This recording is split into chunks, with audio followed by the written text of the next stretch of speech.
സീഷെൽസിനായി $175 ദശലക്ഷം പ്രത്യേക സാമ്പത്തിക പാക്കേജ് പ്രഖ്യാപിച്ച് ഭാരതം. ഭവന നിർമ്മാണം, മൊബിലിറ്റി, തൊഴിൽ പരിശീലനം, ആരോഗ്യം, പ്രതിരോധം, കടൽ സുരക്ഷ തുടങ്ങിയ മേഖലകളിലെ വിവിധ പദ്ധതികൾക്ക് ഇന്ത്യ പിന്തുണ നൽകും.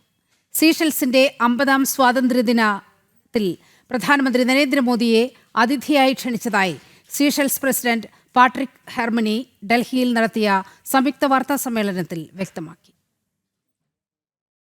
ഭവന നിർമ്മാണം, മൊബിലിറ്റി, തൊഴിൽ പരിശീലനം, ആരോഗ്യം, പ്രതിരോധം, കടൽ സുരക്ഷ തുടങ്ങിയ മേഖലകളിൽ വിവിധ പദ്ധതികൾ നടപ്പാക്കുന്നതിന് സീഷെൽസിന് $175 ദശലക്ഷം പ്രത്യേക സാമ്പത്തിക പാക്കേജാണ് ഭാരതം പ്രഖ്യാപിച്ചത്.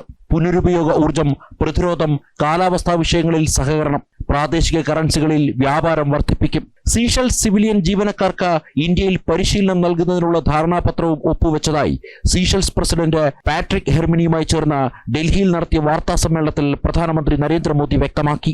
आज हम $175 मिलियन के स्पेशल इकोनॉमिक पैकेज की घोषणा करने जा रहे हैं.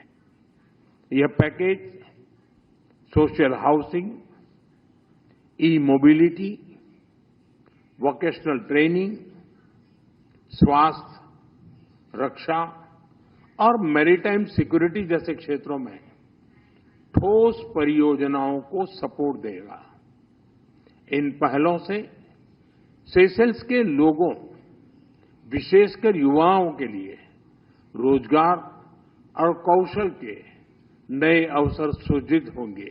വ്യാപാരം, നിക്ഷേപം എന്നിവയിൽ ഭാരതവുമായി കൂടുതൽ സഹകരണമെന്നും ആരോഗ്യ നയതന്ത്ര രംഗത്ത് ഇന്ത്യയുടെ വളരുന്ന പങ്ക് സീഷെൽസിലെ ജനങ്ങൾക്ക് ഗുണകരമാകുമെന്നും സീഷെൽസ് പ്രസിഡന്റ് പാട്രിക് ഹെർമനി വ്യക്തമാക്കി. സീഷെൽസ് സ്വാതന്ത്ര്യത്തിന്റെ 50ാം വാർഷികത്തിൽ പ്രധാനമന്ത്രി നരേന്ദ്രമോദിയെ അതിഥിയായി ക്ഷണിച്ചതായും അദ്ദേഹം സൂചിപ്പിച്ചു. 2 ദിവസത്തെ ഔദ്യോഗിക സന്ദർശനത്തിനെത്തിയ സീഷെൽസ് പ്രസിഡന്റ് ഹൈദരാബാദ് ഹൌസിൽ പ്രധാനമന്ത്രി നരേന്ദ്രമോദിയുമായി നടത്തിയ ഉഭയകക്ഷി ചർച്ചയിലാണ് ഇരു രാജ്യങ്ങളും വിവിധ മേഖലകളിൽ ബന്ധം വർദ്ധിപ്പിക്കാൻ ധാരണയായത്. ജനം, ഡൽഹി.